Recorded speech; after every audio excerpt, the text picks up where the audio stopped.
To tsaron kasar Nijar da Najeriya, Mali, Burkina Faso sun haɗe kansu sun ba mara kunya. Son sojin tsaron Najeriya Janar Christopher Musa ya karbi bakuncin wata babbar tawaga daga kasashen Nijar, Mali da Burkina Faso don taimakawa wato tattaunawa akan hanyoyin ƙara inganta tsaro a tsakanin kasashen ta hanyar amfani da dabaru na musamman da bai shafi amfani da karfin soji ba. Ga wakilinmu na Abuja Muhammad Sani Abubakar. Wannan na ƙara tabbatar da cewa ya zama dole kasashen su haɗa kai don samar da tsaro ba tare da kallon wasu bambance-bambance da ke tsakanin su ba. Ga abin da shugaban Hassan hafsoshin tsaron Najeriya Janar Christopher Musa yake cewa.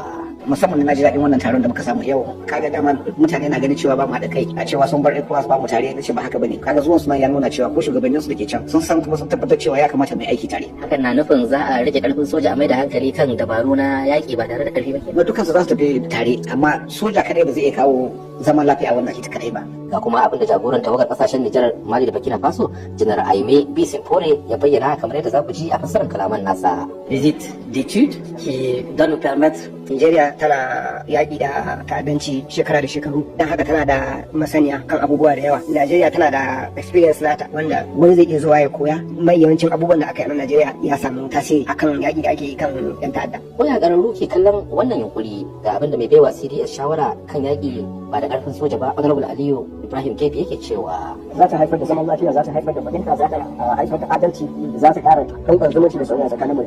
Mutane da dama sun nuna jin daɗi kan ci gaba da haɗin kai don tabbatar da tsaro da ake samu tsakanin ƙasashen. Shin wane kyakkyawan fata za ka waɗannan ƙasashe guda hudu? Ubangiji Allah ya bamu zaman lafiya a yankin Afirka baki ɗaya.